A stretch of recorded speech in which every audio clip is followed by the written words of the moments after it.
Hey, Hey, we are so excited to be here today to start our first podcast for the two Pushy Dames. so we're not going to talk about how long it took us to figure out how to get our equipment to work. We're just going to get right into it. Yeah, no, it was really quick. No, it took a long time because we're on the old side and we're trying to figure out technology. So, good thing we had a 20 something to help us out. And a glass of wine already, and Oh, it's yeah. not dark out yet, but Yeah. that's okay. No, the wine definitely helps. The wine makes it all a little smoother when we all have our millennial to help us. So, anyway, so why are we here, Kath? Yeah, Why are we doing and why are this? we, who are the two pushy dames? Yeah. Yeah. So I'm Kathy Gallo, and And my other pusher over here. I'm LeeAnn Susie, and we have been working together for about, God, almost 30 years Yeah, now. I think I was wicked pregnant with Michael, my son. Yes, you were very large, by the I was way. massive. I could barely move when LeeAnn and I worked together. So it's been 28 years that Yeah, we've known each other. 28. That's amazing. So, yeah, so we've been working together for a long time. We have been talking about doing something on this idea for a very long time as well. So, we're excited to finally launch and get this going. So we are early childhood professionals. We've worked in the field for a combined, what, like 70 years, I think. I think so. LeeAnn's not as old as me, and she'll let you know that, I'm sure. But Oh, I'm glad to we tell brought you. her along very young. So we feel really passionately about the field of early childhood education, and we're really worried about the way things are heading nowadays for our young kids. Yeah, I mean, you're not kidding. It's crazy. We keep saying hashtag push back on the push down, and that is because really and truly, ever since No Child Left Behind Act was put in place, you could see the push of academics down on younger kids. And to be quite honest, kids are still kids, and they need to be kids. And we're stealing kids' childhoods, is what we're doing by pushing down and making them do academics and expecting them to do worksheets and papers that are not developmentally appropriate at all for them. So we're kind of pissed about that. I'm pissed. I'm mad. And we go into more and more programs and we hear people say, but the parents want. And we keep telling them, you're the professional. You know what's best for children. We know parents want the best for their children, but do they really understand what is best for children and what stages they go through and the important part of their development that they need to play and explore? And it's scary. I think early childhood, and just in case you're not aware of this, early childhood is like birth to about age 5 to 8. So little kids before they go to elementary school, babies, we Yeah. start in utero really with development. But I say all the time, I think early childhood education is the only profession that everybody else thinks they can tell you how to do it, and they don't have a clue. Right. Sometimes. So I'll say, if the parent at your program, at your child care facility is a nurse or a radiologist, would you go to her job and say, hey, I think you need to like rescan that, or let me help you stitch that wound? Right. Oh, you're an accountant? Oh, I don't think you added that up correctly. Yeah. I mean, we do it Nobody all the tells time. anybody else how to do their job, but early childhood teachers are always being scrutinized by others, not only parents. And parents, I don't want you to get the wrong idea, especially if you're a parent. We know you want what's best for your child, and we know how difficult it is for you to leave them with somebody else all day. But trust your educator. Yeah, Trust your child's and let's teacher. make the point of I went to preschool 2 days a week, and I think it was You went to for preschool? 9 to 11, 2 days a week. Yes, I I never went did. to preschool. You never went to preschool? I never went to kindergarten. Oh my God! See, we are old, but We are, but you know what? We learned okay. I mean, and we we're both have fine. master's degrees. Yeah, we We teach at a know our university. colors. Come on, Yeah. like we made it through and we survived, and it's just crazy to think that kids are different than when we were little. Kids Exactly. really are kids. I sat in the backyard playing with ants while my mother hung clothes on the line. And I'm going to I sound think you wicked still old. do. I sound more ancient. Yeah, probably. I'm not afraid of ants. But I didn't go to kindergarten, and I learned fine. Right. I socialized fine. I got along fine. Nowadays, it's just pressure. And God knows we didn't have iPads and all that crap Oh, the that kids have technology is a nowadays. whole other Yeah. deal. But really and truly, if you look at other countries as well, children do not learn how to read and write until about 6 years old. Or 7 even. That's Yep. that's a stage that they go through that they're ready to understand it. Yep. And if you know anything about Piaget, you'd understand that is when children are ready to do that. And what we do is we just keep pushing them. And what we have is kids that are burnt out when they get to kindergarten. Burnt out. We have kids stressed. We have kids with anxiety. We have kids on medication. And it's amazing and scary to me that that's where we're at today. Yeah, they should be joyful. They should be muddy and dirty and happy and smiling and can't wait to go to school And instead we have kids that are saying they have tummy aches and don't want to go, and they have separation issues and other kinds of things happening because there's too much pressure on them. Yeah, and with our real jobs that we go to every day, Yeah, we do. we do have real jobs. We do have real jobs. We go in and out of programs all the time, and let me tell you something: those kids are being made to sit. They're being made to sit, and they're being made, to do work that they're not capable of doing, nor should they be doing. They should be playing and exploring and having a good time.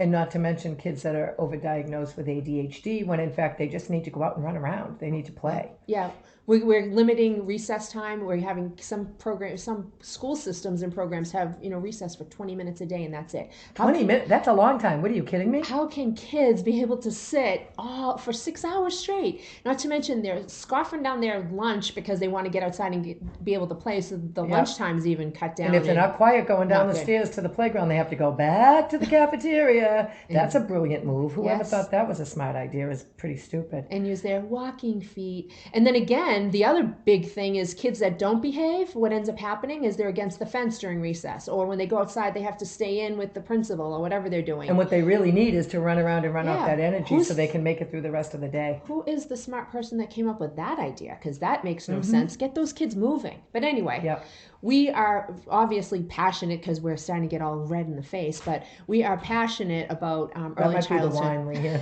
Yeah, it could be the wine. But yeah, we're passionate about this, and we just want to make sure that people understand what early childhood is and the importance of childhood and the importance of children being able to play and explore and just have their childhood back. Let's get childhood back because that's important. Absolutely. Yeah. And we talk a lot about pushy, and why do we come up with the name Pushy Dames?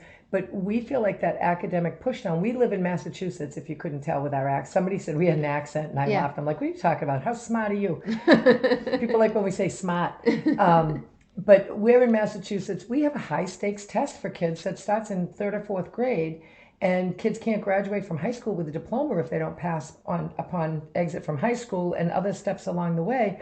And I think what they did is they made kindergarten the new 1st grade, or maybe even preschool now is the new 1st grade. Kindergarten's probably like 5th grade for crying out loud. And it's absolutely insane because kids are not developmentally ready for the rigor that they expect them to be ready for. And then they're misdiagnosed. They have all these issues. And it's just a bunch of crap and bull. Shit. Yeah, it is. It really is. And it's really interesting too. As a parent, I mean, you want the best for your kid. I remember when I was pregnant with my first kid, and I bought a Harvard sweatshirt before she was even born. And you have all these high expectations, and you want the best for them. But now, I mean, I just cannot even believe the expectations that parents are putting on their own kids. I mean, you really and truly need to sit back and let them enjoy childhood. When you think about your life, the childhood that you have is so minimal as far as years and time. And so that innocence is gone so quickly, especially today, that I think we need to treasure it, and we're not treasuring it. We're not valuing it. We're not respecting it. We're not treasuring childhood. And we need to. We need to go back to doing that. Absolutely. You're 100% correctly. And she's always right, by the way. I sit here and I nod my head. Yeah, no. Yep. That's good. No, I don't think so. I know, but we feel like it's important to get the word out, and we're at a place now. And I said, once LeeAnn turned 50, man, I had several years ahead of her, but her filter came off, like it just flew out the window. Get sick of it. And now she's like, this is a bunch of crap, and I'm going to tell them no, and they shouldn't be doing this. And I think we need to kind of rally everybody who cares about young children to say, that worksheet that they came home with is meaningless. I'd rather have them come home with mud under their fingernails, or that report card. I can't stand it. They get report cards. Preschoolers and toddlers get report cards now. Terrible. What is going on? Kids should come home happy and smiling and not have that kind of pressure. We're doing this right now in October. If your kid's coming home with a pumpkin that's perfectly cut with a bunch of triangle eyes, that means some teacher stayed up last night and cut all that stuff out and told your kid where to glue it. Right, and that's called a craptivity as far as we're concerned. Yeah, there's another podcast we'll put in the books, but we talk about, they're not activities, we call them craptivities. Children should be free to express and explore and create and be innovative, and not just follow directions and listen to the adult. And they need to be actively engaged in their learning. Yep. And when you ask a child to pick up a piece of paper, throw it away, and get in line, guess what? That's a 3-step direction right there. So you can assess children in whether or not they follow directions or, things that they're capable of doing. You can do that in a fun manner, in a productive manner, not just by seeing if they can cut out a leaf and stick it on a tree in a certain spot. That's not okay. So we are passionate. So that's where the pushy comes in, because we're so passionate, and we're excited to be getting this going, because we really and truly we need to spread the word, and more we need to see out there the information that's best for children, not what's not best for children. Exactly.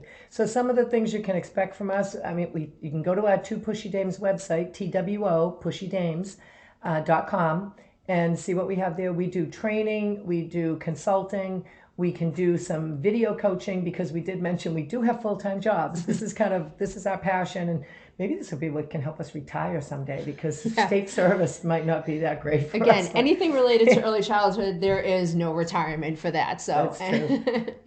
That's another problem with our field. Early educators are not seen as professionals, and our field is really not seen as a profession. It's a field, and that's wrong. But that's another podcast. That is another podcast. But if you're in the field, make sure that you push the fact that you're not a babysitter. We don't sit on babies, as they say, but we're not babysitters, and you know something. You've been trained, obviously. If you're in a state that requires training, you have been trained. So and education is even more important than training. We do both, but education is so critical that people just continue to learn.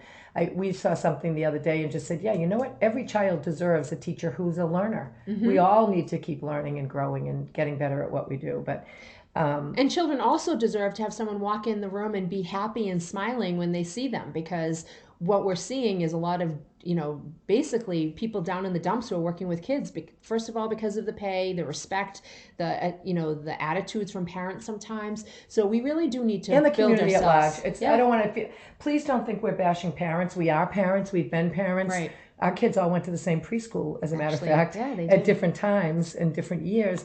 And none of them did a worksheet. No, and they're all pretty successful, happy people, and that's what we want for our kids. They're all great. They managed. They didn't sit for calendar time to find out how many days are in October when they were 3, because it didn't make sense to them. Right. They weren't writing out checks needing to know the date, right? Maybe they were making doctor's appointments, like, hey, Mom, I'm going to call and make a doctor's appointment. Give me the calendar. Tell me why kids need to know the date. Kids need to know whether it's raining or sunny, and if they should put a sweater on or boots or something. That's what they need to know. Exactly. When they're 3. But again, make sure you need to bring some respect to the field yourself. So, be a professional, learn more, keep learning, be a lifelong learner, because that's important too. Totally agree. Yeah. So we don't want to bore you to death, because we're going to have a whole bunch of podcasts for you to listen to. But check us out on Facebook at Two Pushy Dames. Yep. At TWO. Check us out on Twitter. Mm-hmm. Get away from politics on Twitter and come and listen to what's really important out there. Right. That's also Two Pushy Dames. And Instagram, we're getting rolling. Imagine what the name of that is. Two Pushy Dames. And there you go. There you go. We'll come to you if you have an interest. We are happy to go out and do some work and spread the wealth about which is and isn't good for kids. Some of our topics are about working with children who have challenging behaviors, children and families who have experienced trauma. Mm-hmm. We have expressive arts and no craptivities. STEM, so science, technology, engineering, and math, and we throw the arts in there as well. Mm-hmm. We do some things on just basically what's developmentally appropriate and what's okay for kids. And more than anything, if you just hashtag push back on the push down, if you're out there in social media world and you see things that are meaningful for kids, push back on the push down. Mm-hmm. And no more of this thinking that 4-year-olds should be acting like they're 7. Yep. Nope, because we're not going to expect a 9-month-old to be driving a car. So let's not expect, 4-year-olds to be able to read the Harry Potter series. Some can, but let's not expect But it doesn't mean it's what we should be expecting. Right. So, hey, thanks for listening to us. Yeah, thank you. We're excited about this. We're going to have a lot more to come. So. And on our website, you'll see a lot of our videos and vlogs and things, and we'll be adding more to that all the time. We probably should have done a video today because we both look kind of cute. I know. We're hiding behind a microphone. Although I certainly have a body for microphone more than video. And again, there may be some swear words, so be careful when you if you play this out loud in your Oh. car and you're driving around with kids. Oh shit! I didn't think about that. So yeah, be aware of the language. That's all. Sometimes because Yeah. the pushiness turns into passion, and the passion turns into swear words. It's Crude, the Boston girl crude comes out. behavior. Yeah. Yeah. Well, there you Anyway, go. all right. So anyhow, thanks for listening. Thank you. We'll talk to you soon. Yeah.